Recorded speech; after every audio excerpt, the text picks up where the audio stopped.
I am currently training for the North American Championships, and here's what my training is looking like. First off, my squat plug is larger than ever. Second, I did a bit of a focus on conditioning and general physical preparedness after my last meet.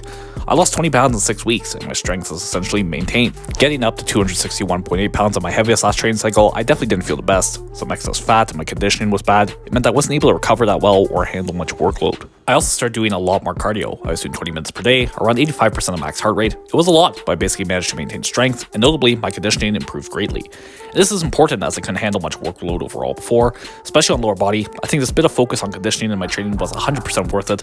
A lot of people want to solely focus on improving their 1 rep maxes all the time in training, but sometimes taking a step back, focusing on some other things like conditioning here, or say just adding size can be worth it for your gains. Something else that can help your gains is a bench mat from Odyssey. I've been training at a more commercial gym, and the bench pad can be quite slippery. Using this mat has helped a ton. I can properly use leg drive without just sliding up the bench. I really recommend it for anybody who's in a similar situation. It will help your bench immensely. You get 10% off with code MATTVENA, all one word. Link below in the description and pinned comment. Thank you to Odyssey.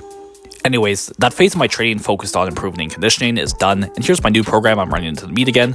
Here are the main changes. One is my cardio is down to 10 minutes per day, much more sustainable energy-wise so I can focus on lifting, but still enough to maintain that good conditioning I built up. That extra energy and work capacity is also helping my workload, particularly on accessory work. I'm going up here. No big debate nowadays is volume versus intensity.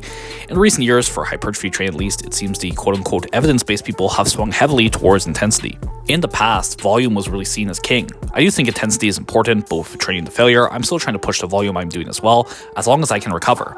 And the real way to look at that is if the progressive overload rate on your isolation work is going up, and mine is. In fact, it's going up a lot quicker than it was all of last cycle with much lower volume levels. So again, more evidence that the extra conditioning work helping my work capacity is really paying off.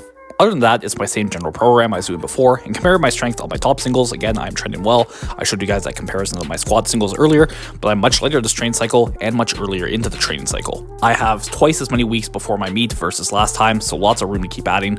I feel way less fatigued at this point as I did last cycle as well. I've really gone to the point where I can feel when my progressive overload is about to become unsustainable. Just the way things start moving, my fatigue outside the gym is an important thing to learn about yourself with time.